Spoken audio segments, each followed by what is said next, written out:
Yeah. Okay. Okay. So let me kind of give you a rundown what we're going to be doing today and the preview of the next couple of weeks. We spoke last week. We were still dealing with this topic of three, 3s, 7s, and 12s. And where we ended up last week was talking about the number 3, and also in our WhatsApp group, we talked about the number 3, how it is rampant throughout Judaism. Before we get into Rav Aviner's comments today, I'm going to look at the number 7 and the number 12, some which will be very obvious and some which will be like, whoa, didn't even realize that. Then we're going to get into Rav Aviner's comments for a few pages. I think that what we're going to do is probably for the next 2 weeks, we'll still spend a little bit more time on this section of Sefer Yetzirah within Kuzari, and then we're going to skip a small section and continue with the text of the Kuzari. When we get to that next section, if you like science, the human body, although the human body is going to be covered now also, but science in general and nature, you'll find that section fascinating. And then that'll bring to a conclusion the 4th essay. So that's probably over the next couple of months, let's say, approximately. And then, of course, we'll have Pesach break and all kinds of fun stuff. Okay, so that's the idea. So what I want to do, let me just rearrange here. Okay, sorry. What I want to do is kind of spend just a few minutes running through with you the number 7, where it appears in Judaism and in Tanakh, and then the number 12. And as I said, it's not obvious in every single one of these. Some of them, like I say, you're gonna know obviously. So just to kind of go through some of these, and I have them written down in front of me. 7 days of the week, 7 days of a chag. Every chag, even Shavuot, has an aspect besides the name Shavuot, which means weeks, and the word Shavua is based on the word Sheva, which is 7. Shavuot has an aspect of 7 as well, not just the 7 weeks leading up to it, but the 7 days after which, or 6, that a person who missed bringing their korban on Shavuot would still have an additional few days to make up that korban in the time of the Beit HaMikdash. So there was an aspect of 7. Of course, there's 7 weeks of Sfirat HaOmer. We know that. When the Jewish people first come to the land of Israel, and we make reference to this in our davening every day, there are what is known as the Shivat HaAmamim, the 7 nations that occupied the land of Israel at the time, the land of Canaan. It's called the land of Canaan because the Canaanites or the Canaanim were the largest group. But we have 7 nations there. When Noach is told to go on the ark, the last, I wouldn't say last ditch effort, but the final chunk of time, Hashem tells him, Ki la'od shivat yamim, in another 7 days, I'm going to bring the Mabul, the flood will begin. And we know he's told of all the kosher animals to take 7 of each animal onto the ark. The menorah in the Beit HaMikdash, 7 branches. When Bilam is hired by Balak to curse the Jewish people, there are a series of sacrifices that are brought. And in each case, they're all of 7 animals in each case. There is a prophecy in Zechariah that we read as the Haftorah for on Shabbat Chanukah, which is Zechariah's vision. It's a messianic vision, but it's more than that. That includes a 7-branched, like a circular kind of menorah, which is not the menorah of the Beit HaMikdash.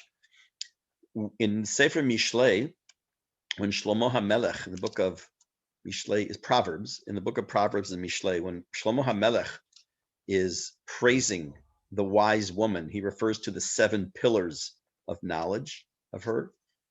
The city that you all know, Be'er Sheva, as the 7 wells, because there was a 7th well that they didn't argue about when they dug it and called it Be'er Sheva. Let me move down here my list. Rosh Hashanah is the beginning of the year, which begins in the month of Tishrei, which is the 7th month of the year. Wait, how can the Rosh Hashanah, the beginning of the year, be in the 7th month? Because remember, there's 2 opinions, whether the world was created in Nisan or was the world created in Tishrei. So we have a kind of a compromise that Nisan is considered the 1st month, but Rosh Hashanah, the 7th month, is the beginning of the year. So the 7th month is the beginning of the year. Um, at the beginning of this week's parasha, actually, I didn't even realize it when I wrote it down. It says, regarding a Jewish slave, that he works for 6 years, and the 7th year he goes free. Yitro, Moshe Rabbeinu's father-in-law, whom we met last week, not for the first time, had 7 daughters. Yaakov works for Rachel 7 years, and an additional 7 days for Leah. Achashverosh, when he calls Vashti to come before him, which we will read in just a couple of weeks, he has 7 chamberlains that go to retrieve Vashti. We mentioned that the word Shavua in Hebrew, which means week, is the showish of the word is Sheva because of the 7 days of the week. How many people come down to Israel when Yaakov Avinu's family first comes down to stay as a family? It says, "B'shivim nafesh yardu mitzrayma." We say that in Haggadah. That was 70 souls, 70, which is obviously a multiple of 7, is the beginning of the Jewish people. In addition to that, there's a pasuk that tells us, I'll read it to you, Ki sheva yipol tzadik vakam ureshayim yikashu v'ra'a. It's in Mishlei where it says that 7 times a tzaddik falls and yet he still will get up, and a rasha, an evil person, will just trip up in his evil. Without going into the entire pasuk, the idea being that it's not happenstance, that Shlomo HaMelech chooses the number 7 to say that even a person, a tzaddik, who may fall 7 times, in spite of that, will still get up and will still be able to do what's necessary to try to do tshuva. Okay, so that's the number 7. And again, there are many, many other occurrences of 7. Now, if you remember why we're talking about this, is that the Sefer Yetzirah talked about the 3 imot, the 3 mothers, the Sheva Kfulot, the 7 double letters, and the Shtemesrei Pshutot, and the 12 other letters, the single letters. So if this were as Rav Aviner points out too, the purpose of the Kuzari is not to delve into the depths of the entire Sefer Yetzirah. It's just kind of like a little drop of it. And as a sidebar, we're going into this idea where these numbers appear within Yahadut. Okay, now about the number 12. Some of them are obvious. There are 12 sons to Yaakov, and hence 12 Shvatim. It's actually not 12, it's more than that, but okay. The month of Geula, the month that we will begin the Geula, which is the first stage of Geula, is the month of Adar. It's the 12th month of the year, which leads into the next month of Nisan, which is also Geula. And it's also known as a month of Geula. So our redemption begins potentially already in Adar. That's the 12th month. We know we have 12 months of the year. When Bnei Yisrael have left Mitzrayim, it says, Vayavo Elima. They came to the city of Elim. Visham 12 enot mayim, and there were 12 wells of water. V'shiv'im tamarim, and 70 date palms. Vayachanusham alamayim, and they camped there. So here you have one pasuk, the 12 and the 7, the 70 being the multiple of 7, 70 being the multiple of 7. The lechem apanim, the showbreads that were in the Beit HaMikdash, before that in the Mishkan, there were 12, one for each tribe. Yishmael is given a bracha. He's blessed that he will have 12 princes come from him. Shlomo HaMelech had 12 people responsible for sustaining the land of Israel in his time period.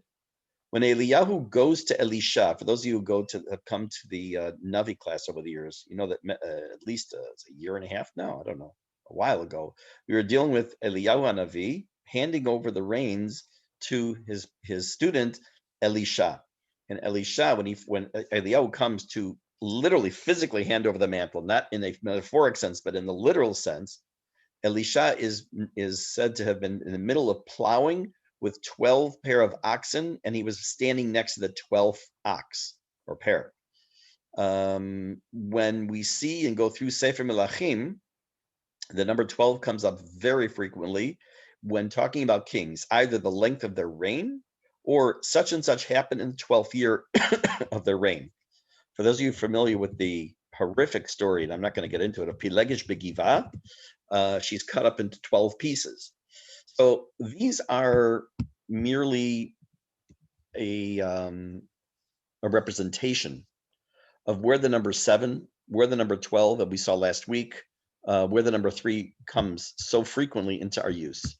There's one other thing I was trying to show you last week that I didn't quickly find on YouTube, on Google. So I found it. I'm going to show it to you now. It's a little bit of a disturbing image, but I'll show it to you anyways. Share screen. Boom. Boom. Okay. I mentioned that, actually, I'm going to cover it for a minute. I mentioned last week that the number 3, which we talked about on multiple levels, there was the 3 main elements, and that everything is made up of the 3 elements, etc., and how 3 permeates Am Yisrael, Kohen Levi Yisrael, etc., etc., etc., etc., etc. That he also, Rav Aviner makes mention, and I was about to before I actually saw it in the book, that the Christian world co-opted the number 3 with the concept of the Trinity. And not only that I saw with my own eyes something that was very disturbing that I did find a picture of now. I thought it was in Poland. It's in Prague. So here's the picture of this. This is a statue of Yashki. I kind of blotted it out so we don't have to stare at his face. Here he's on the cross. And here you see Kadosh, Kadosh, Kadosh, Hashem Tzvakot. Y'all see that? Here, let me try this just a minute. Let me annotate. Kadosh, Kadosh, Kadosh.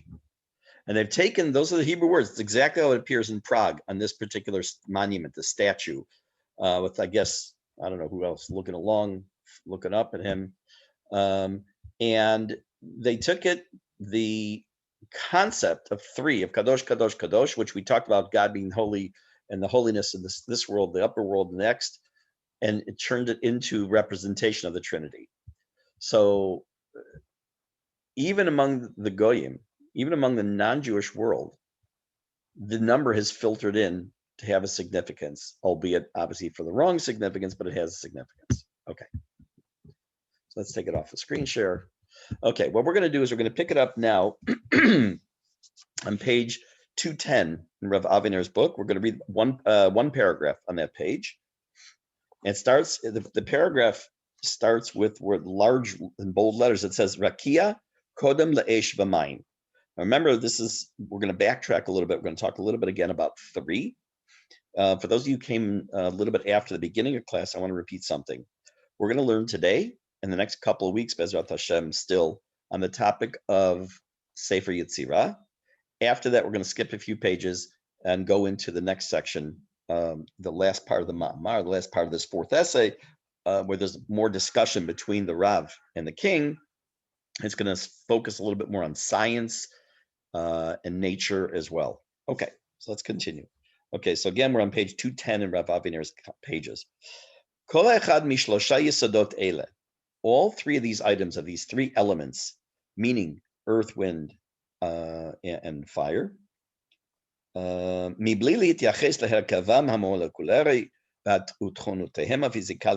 paying attention to their molecular structure or their physical makeup, yes, we know that molecularly, physically, these things are different, but they also do different actions. Hamayim nishpachim, water spills. Shokim, it goes down into something. Nisvagim, water is absorbed into something. Matzmichim, it causes things to grow. Miravim, it also gives sustenance and causes things to have life. That's those are the tchunot, or those are the characteristics of water. Ha'esh, fire. Sorefet, it burns. Matkifat, attacks. Mitaheret, water also purifies. Fire purifies. How does fire purify? One example. Someone want to tell me? Fire is Torah. Doesn't Torah purify? Okay, yes. Okay, metaphorically, yes. I'm talking physically. How does fire purify? And I'm not talking about the auto de fe, which is it makes something. It's like libun. It makes something kasher. When you have something not kosher that needs to be koshered with fire, so it's called libun, as you mentioned. So we know that fire can purify. Unfortunately, once again, the Christian world took that in the wrong way and had in the certain time period of history what we're known as auto de fe, or show of faith, where they would burn somebody, and they say if they were not a witch or they were not a sorcerer or whatever it might be, then they would survive. Otherwise, they wouldn't survive. But it was a show of faith, like you become Christian or die by the fire. So that's how they looked at as fire purification. So we talked about water, we talked about fire, and the third element of air. Air is a synthesis of fire and water. A mixture of both of them. So too in Chazal, Chachamenu Zichronam Livracha have told us, Vayikra Elohim l'rakia shamayim. Hashem called in the very, very beginning of Bereshit, it says Hashem called the firmament shamayim. Why? Natal esh umayim v'irbevam ze bazeh. He took fire and water and mixed them together. Oh, wait a minute. What do you mean fire and water? So let's wait. Kia eno lo esh velo mayim. The firmament was not fire nor water, elementziut chadasha, but it was a new invention or a new reality, which is avir, air. So what do you mean that air has fire and water? Look what he says. In the heaven, in the sky, in the air, there's fire. What's the fire? Lightning, as an example.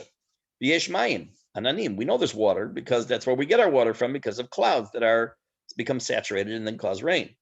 And sometimes you have both. We know that there was a miraculous event, which to us sounds miraculous, that in the plague of Barad, of hail, says that hail, which is water-based, obviously, because it's ice, was mixed with fire. So to us, that's miraculous. And even Rashi points out, well, this is a miracle because they made peace between themselves, the fire and the water, to do the will of Hashem and come down together. But the truth of the matter is the Kuzari is pointing out through the Sefer Yetzirah, it's not a miracle. That's exactly how Hashem created fire and water to coexist in the sky. When you watch, like we had the other day, a lightning and thunderstorm, which I happen to love, and they're very rare here, unfortunately. When you see the power of the amount of electricity, of the millions of volts of electricity passing through the sky, and the rain, that's what you're seeing. You're seeing electricity and you're seeing fire and water. We read one more sentence. Harakia enot tziru shalesh v'mayim. The firmament, the heavens, are not a combination of fire and water. Elakodem leish v'lamayim. Remember, Hashem doesn't create the fire and water first and then make them into the heavens. It says, Reshit bara Elokim et hashamayim v'et haaretz, right? And call the rakia shamayim. Alkein shmo shamayim. Omnam hu nefach b'chukot hateva le'eshu lamayim. But the way Hashem created the world is that He then made laws of nature, that there is one thing called fire and one thing called water. But the word rakia, which we translate into English as the heavens or the firmament, came before fire and water. The rakia is something you could dismantle and have fire and water, and is the source of both fire and water. So the first thing we see here is that the three elements are, even though we know this logically, we know this just intuitively, but we don't necessarily think about it. Water doesn't seek its level. You know, there's an expression in English. There's an expression that water seeks its own level. So why is it that if you spill water, you're walking in your house and the water from your glass or the pitcher spills, why does it go down to the floor? Why doesn't it just kind of float up? Well, you're gonna say because that's the weight and because of gravity. No, that's because that's how Hashem created it. Water goes down. Here's a really, really, really crazy way to think about something, and this may save your life one day. Probably 99.999%, you're never going to be in this situation, but God forbid you would be. If you were in an avalanche, or you were, God forbid, in a building that collapsed because of an earthquake or worse, and you're all upside down, you know, are you facing up, or you want to try and climb out? Which way are you supposed to aim? Because you could be climbing, heading downwards. You might be you don't know which way you're going. So they say this to let a little spit come out of your mouth. And then which direction it goes, you want to go the opposite way. Why? Because water goes down because where it is. So you want to go the opposite way, which is you want to head upwards. And air, we can't see air. Right? We can't see air. You could see fire. You could see water. Fire, remember, water, and he doesn't elaborate on it here, which I'm surprised. Water always wants to go down, and fire always wants to go up. and you can prove it. Even though we know you burn something, we watch the fire goes up. But when you take a candle, you turn it upside down, the fire doesn't go down, it goes up. It still tries to head up, right? So it's also like Danny mentioned about fire is Torah, it's a metaphor. There's also, so as water is considered a metaphor, avir is air, it's the air, it gives us life. So all these things obviously connect to Torah. Okay, let's just jump to the next page on 211. And we're going to start at the beginning of the paragraph where it says Ayin Shin. And it's funny, wind, which is probably most closely aligned with air, goes sideways. It goes sideways. It could go other directions too. Go up, and it depends also. You're right, it goes sideways if there's nothing impeding it. Once it hits something, it goes different direction. You're right, but it goes sideways. Right.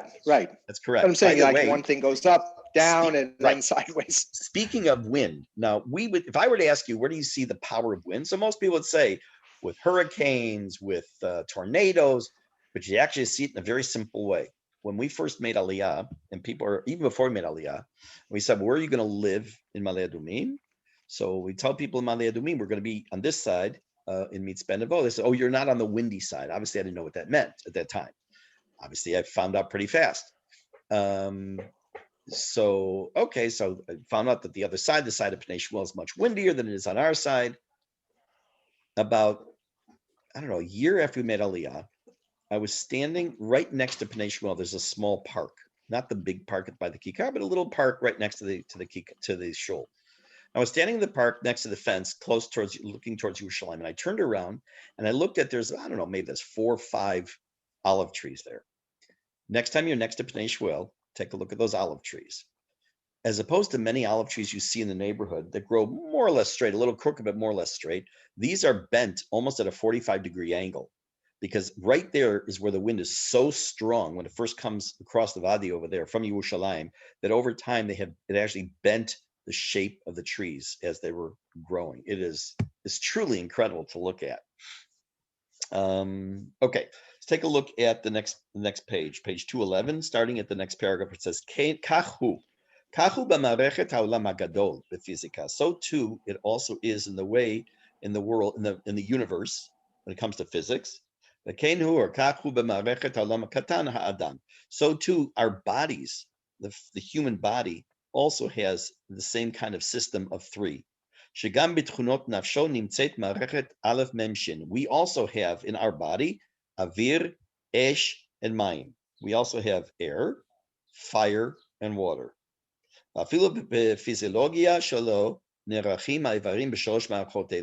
And even physiologically, our limbs are moved, are arranged, are connected all through a system of this number 3. How? Where do we have fire in our body? You have fire burning in your body? Of course you do. When you go into the mall, what do they do before you walk in nowadays? What do they do before you walk in the mall nowadays? Or you walk into a school, if you're going to get into a school. You take your temperature. Why? Temperature, correct. Take your temperature. Why? Because when your temperature rises, it's an indication you might be sick. You might have an infection, whatever it might be. Our bodies emanate heat. We also can take it to the next step, that our bodies are electrically charged. We know that. Our brains fire synapses. Our heart is electrically wired. That's why when a person, God forbid, codes, that what they will do in certain cases is they will give them an electric shock, because that will restart the heart. So that's the fire. The wind is obvious. It's our pulmonary system, our breathing. Mayim, we know the vast majority of the human body is made up of water. So those 3 elements are what make up our bodies. He says, continuing, he says, same thing is true when it comes to the concept of time. Al sugav hashonim. Now, we're not talking about telling time, like it's 3 o'clock in the afternoon, but kayitz eino choref. For example, summer is not winter. Ve'eno onat ma'abar. It's not also an in-between time.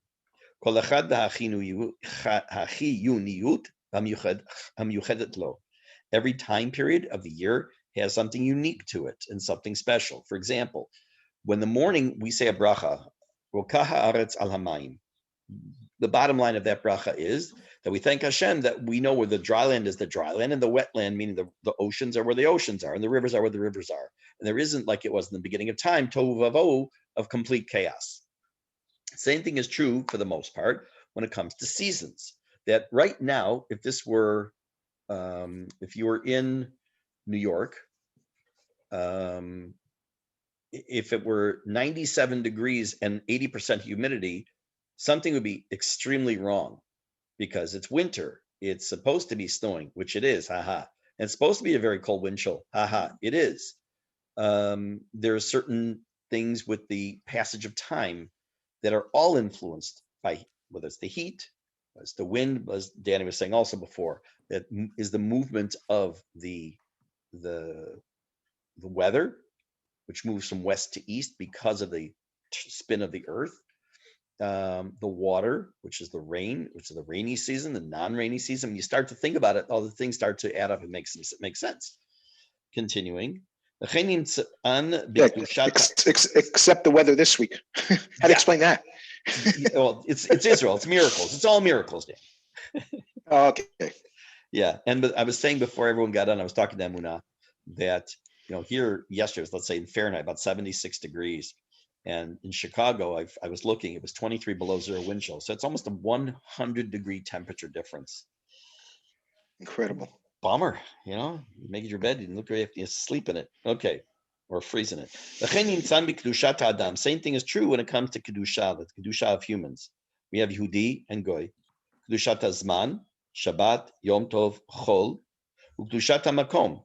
And there's also Kedusha of place. So we talk about that there are three areas of Kedusha. There's Kedusha of person, Kedusha of time, and Kedusha of place. Where do all three of those things connect in one time, in one place? And only once a year. Not anymore, though. Time, place. Wait, let me try that again. Time, person, and place. Think. Once a year, there's a confluence of the holiest of all three. You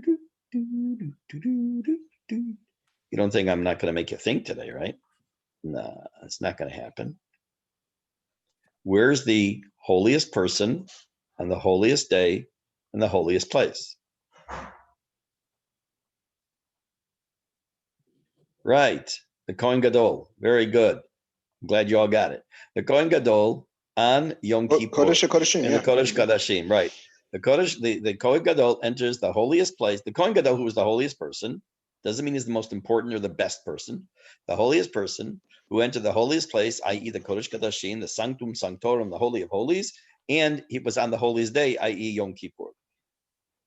V'chol shalosh ha'marachot ha'ele, all three of these systems, Yachdav hein edim nemani. We already saw this before in the very beginning of the introduction to this section, that these three items, the Aleph, the Avir, the Mem, the Maim, and the Shin for the Esh, are known as the trusted witnesses. The Rav Berov Gunyotam, which is in their great diversity in existence, the Shalosh HaKadoshot Elionot, Olam, Shana, and Nefesh, which expand into the concept of the universe, the year, and the human body. V'chulam oto sidur v'irgun, ota tavnit u'mivneh, ma sheyifurat lahalan. He's going to get into some depth on these items later. But here's the most important line right now. You see, let's step back for a second before I read the next sentence. Assume for a moment that you were chas v'shalom, you're raised in the wilderness. You're raised not by metaphorically by a pack of wolves, but you're not raised with religion. Can you see how easy it would be to believe in multiple gods? I do. I think it'd be very simple, unless someone would explain it to me why it's dumb, and illogical. But you could see in ancient times why people believed in multiple gods. You have all these different things. Maybe there's the wind, the god of the wind. Is only a god of the wind can make something like that powerful that could cause these tornadoes, or the fire god, the moon has to have some being that's moving it through the sky. And here So on one hand, it sounds very logical. Obviously, it's not. But now it begs the question. Here we see this concept. Just let's look at the number 3, right?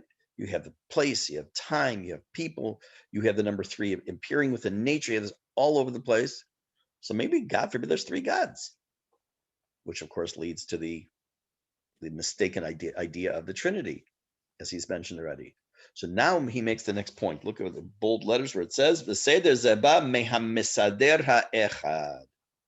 There's only one being bringing all this order, Baruch Hu. Only Hashem, blessed be He, who brings all this into existence. Now, this has been this. We cannot lose sight of this. You know, the more we dig down and down into Sefer Yetzirah here, you could lose sight of the fact that we're in the middle of the Sefer Kuzari. And the Kuzari is a discussion between the Rav and the king. And the whole section prior to this that led up to this was when the Kuzari, the king, wanted to know about more of in depth about this whole idea of, well, there's so many things in this world, but yet there's only one God. How do we reconcile all this? So he goes into this whole section of the Sefer Yetzirah. So now it has to be pointed out that in spite of the number 3, there's still only one God that brought everything into existence. So too, what we're doing today, right now, in Tafshin Pei Aleph, in 2021, is we are emulating Avraham Avinu when we learn this stuff. Shouldn't say stuff. It's really not right. When we learn this Torah, this idea. Because what is it Avraham Avinu did, who's the author of Sefer Yetzirah? Because he also turned to the worshippers of Avodah Zarah, Vilamduhu, and he taught them to properly how to look at existence, lo k'ribui ein sofi, not as some unlimited multiplicity in the world, but rather from a miraculous set of order from a single organizer. Uva hakol banui betavnit achat, and everything is built with one system. Now, I wasn't planning on showing this to you, but I'm going to anyways. We learned a number of weeks back, maybe 3 or 4 months ago even, what was called the Fibonacci sequence. Some of you may remember that. What I'm going to show you now is based on the Fibonacci sequence, but it's called the golden ratio. Some of you may, someone here is into math. Anyone here is into math? Yes, no. Okay. Even though you might not be into math, and I'm really not, you don't need to know math to know this. Okay, let me just call it up on the screen. Just give me 1 second. Because I wasn't planning on showing it, so I forgot. Who did I send it to? Okay, to your. Oh no, I didn't send it to her. Just bear with me for 1 second. Okay, let's see. YouTube. Okay, so we are going to take, let me call it, okay, it's the golden ratio. Okay.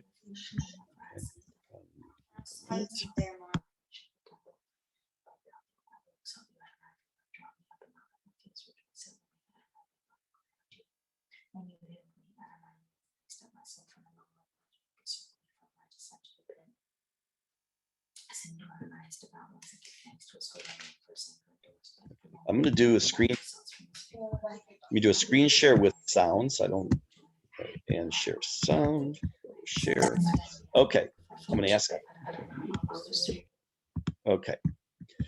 I'm going to watch. It's 9 minutes. We're not going to watch the whole thing, but it's worth watching because of exactly what we're talking about now.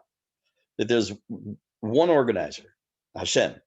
Even though how we see things in numbers of 3s and we're going into 7s and 12s, nevertheless, how Hashem has put his imprint, his fingerprint into everything.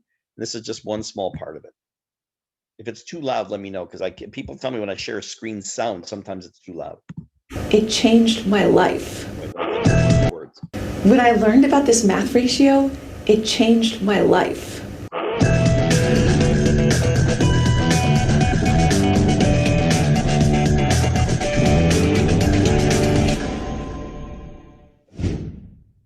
Okay, so I'm going to explain in this video a math and design phenomena called the golden ratio. It's also referred to as phi. So what is the golden ratio?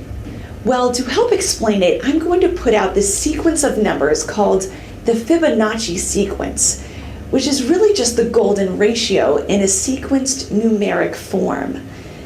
Now, to arrive at this golden ratio sequence of numbers, we just need to follow a basic math formula. And I'm not a math person, so we're just going to keep this very simple. Okay, so you just start with 0 plus 1 equals 1. And now to get to the next number in the sequence, you take the sum of that simple equation and add it to the last number in the equation. So 1 plus 1 equals 2, and then 1 plus 2 equals 3. And it's around this point that the ratio actually starts showing up.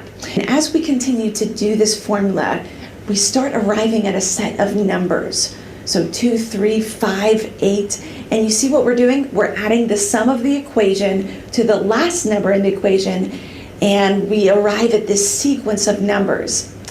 And it's interesting that this sequence and ratio actually remains consistent no matter how long you follow this mathematical formula. And so this sequence continues to expand outward around the rate and the ratio of 1 to 1.6. Now, to help give you an idea of what a 1 to 1.6 ratio is, compare it to a...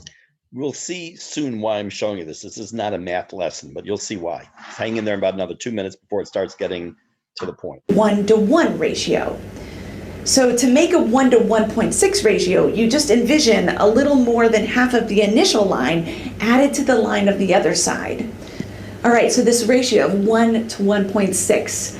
And this is the ratio that's called the golden ratio, a 1 to 1.6 ratio. So this is what the golden ratio looks like as a rectangle, 1 to 1.6. And if we were to start making incremental golden ratio points within that, we can get an idea of what a spiral looks like when it expands outward at the same measured sequence. Now, this is all well and good, but what does that have to do with everyday life? Well, a lot, actually. And that's because when we look to nature, we see that so many things flourish when they go to the golden ratio. Remember, nature is Hashem. We talked about that a long time ago, multiple times in Kuzari, so just keep your ears open. Design, and when they follow this sequence, growing and expanding to the rate of the golden ratio. I'm going to move the picture over so you'll see the whole everything. Spiral allows the maximum amount of rain to be directed down to the roots of many plants. And remarkably, when you study nature, you see the golden Fibonacci numbers like 3, 5, 8, 13, all of that again and again in the seed pattern spirals of plants, as well as in the number of petals. Next time you're bored and have a sunflower, try counting the number of seeds in the sunflower spiral, the golden ratio. Or maybe try something else with a spiral, like a pine cone or pineapple. So we could spend all day counting the seeds of flowers and plants and fruit. I mean, you get the idea. But we don't just see this golden ratio sequence on a small scale. This ratio is the mathematical sequence in the spirals of our storms, tornadoes, hurricanes. These all spin in this golden sequence, 1 to 1.6. Even the waves can be measured using this ratio. But it doesn't stop there. Modern technology continues to be mystified by the far-reaching scope of the golden ratio, from the alignment of the planets to the spirals of our Milky Way galaxy, as well as the spirals of other ratios in planets. Now let's take this closer to home. I want you to hold out your arm and look at the distance between your shoulder and your elbow, and then from your elbow to your fingertips. Notice how your elbow, from your shoulder to your elbow is 1, and then from your elbow to your fingertips is 1.6. Pretty crazy, huh? But it doesn't stop there. Now take that further. The distance from your fingertips to your wrist is 1, and from your wrist to your elbow is 1.6. Keep it going. From the furthest tip of your finger to the bottom of your fingers is 1, and from the bottom of your fingers to your wrist is 1.6. Now check out the spacing of your knuckles, 1 to 1.6. Are you getting freaked out yet? Think about this. The head to your belly button, 1, and then belly button to your feet, 1.6. From your toes to your knees, and from your knees to your hips, golden ratio. Ever wonder why your 2 front teeth are so much bigger? Golden ratio. The pupils of your eyes, I mean, you name it, your whole body is the symphony of the golden ratio. Okay, let me stop it. 1 second.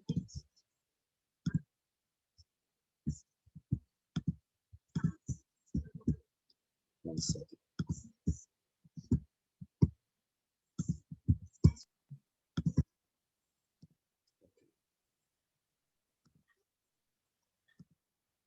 So there. Okay. Okay. So I think hopefully it's obvious why I was showing this to you. We can look at Rav Aviner, we can look at Sefer Yetzirah, you can look at Kuzari, but here you see it in practice. You might think like, okay, there's the whole idea is exactly what Avraham Avinu was telling the idol worshippers and what he's telling us. Things look haphazard. Things you can find that look like, well, there's multiplicity, so therefore there's God forbid multiple gods.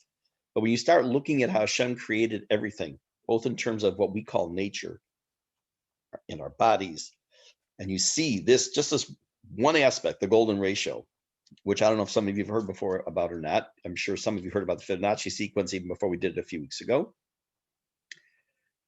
You have to say to yourself, it is impossible that there isn't a single source for everything that's in nature. As we know it as believing Jews, we believe Shema Yisrael Hashem Elokeinu Hashem Echad. We've talked about the meaning of Echad. We've talked about the concept of what does it mean God is one. We've done that here in Kuzari. But when you start to see how it manifests itself in creation, it is truly as this little mind blown. It's amazing, absolutely amazing.